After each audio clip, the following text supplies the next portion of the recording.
എഫേസ്യർക്ക് എഴുതിയ ലേഖനത്തിൽ നിന്നും ആഹായ് ബാറയ്ക്കുമോ.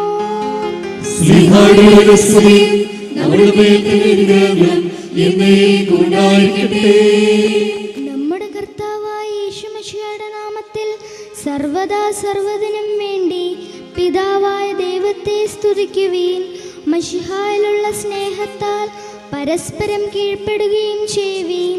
സ്ത്രീകളെ, നമ്മുടെ കർത്താവിനെ എന്ന പ്രകാരം നിങ്ങൾ നിങ്ങളുടെ ഭർത്താക്കന്മാരെ അനുസരിപ്പീൻ.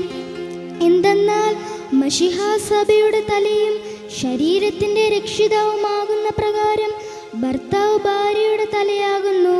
സഭ മിശിഹായ്ക്ക് കീഴ്പ്പെടുന്ന പ്രകാരം തന്നെ ഭാര്യമാരും അവരവരുടെ ഭർത്താക്കന്മാർക്ക് സകലത്തിലും കീഴ്പ്പെടണം. ഭർത്താക്കന്മാരെ, മശിഹാ തൻ്റെ സഭയെ സ്നേഹിക്കുകയും അവളെ വിശുദ്ധീകരിക്കുവാൻ വേണ്ടി തന്നെ സമർപ്പിക്കുകയും ചെയ്ത പോലെ നിങ്ങൾ ഭാര്യമാരെ സ്നേഹിക്കണം. അവൻ സഭയെ വിശുദ്ധീകരിക്കുന്നതിന് ജലം കൊണ്ട് കഴുകി വചനത്താൽ വെണ്മയുള്ളതാക്കി. ഇത് അവളെ കറയോ ചുളിവോ മറ്റു കുറവുകളോ ഇല്ലാതെ മഹത്വപൂർണമായി തനിക്ക് തന്നെ പ്രതിഷ്ഠിക്കുന്നതിന് അവൾ കളങ്കരഹിതയും പരിശുദ്ധവുമായിരിക്കുന്നതിന് വേണ്ടിയാണ്. അതുപോലെ തന്നെ ഭർത്താക്കന്മാർ സ്വന്തം ശരീരങ്ങളെ എന്ന പോലെ ഭാര്യമാരെ സ്നേഹിക്കേണ്ടതാകുന്നു. എന്തെന്നാൽ തൻ്റെ ഭാര്യയെ സ്നേഹിക്കുന്നവൻ തന്നെയാകുന്നു സ്നേഹിക്കുന്നത്. ആരും ഒരിക്കലും സ്വന്തം ശരീരത്തെ ദേഷിക്കുന്നില്ലല്ലോ.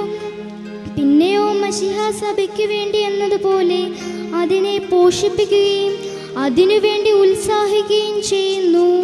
നാം അവിടുത്തെ ശരീരത്തിൻ്റെ അവയവങ്ങളാണ്. ഇക്കാരണത്താൽ പുരുഷൻ തൻ്റെ പിതാവിനെയും മാതാവിനെയും വിട്ട് തൻ്റെ ഭാര്യയോട് ചേരും. അവരിരുവരും ഏക ശരീരമായി തീരുകയും ചെയ്യും.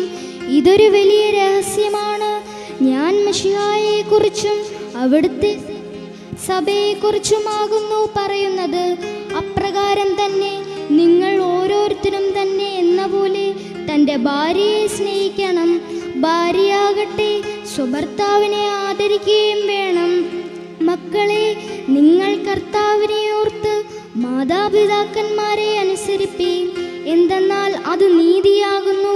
നിനക്ക് നന്മ വരുവാനും നീ ഭൂമിയിൽ ദീർഘായുസ്സായിരിക്കാനുമായിട്ട് നിന്റെ പിതാവിനെയും മാതാവിനെയും ബഹുമാനിക്കുക എന്നുള്ളത് വാഗ്ദാനത്തോടു കൂടിയ പ്രഥമ കൽപ്പനയാകുന്നു.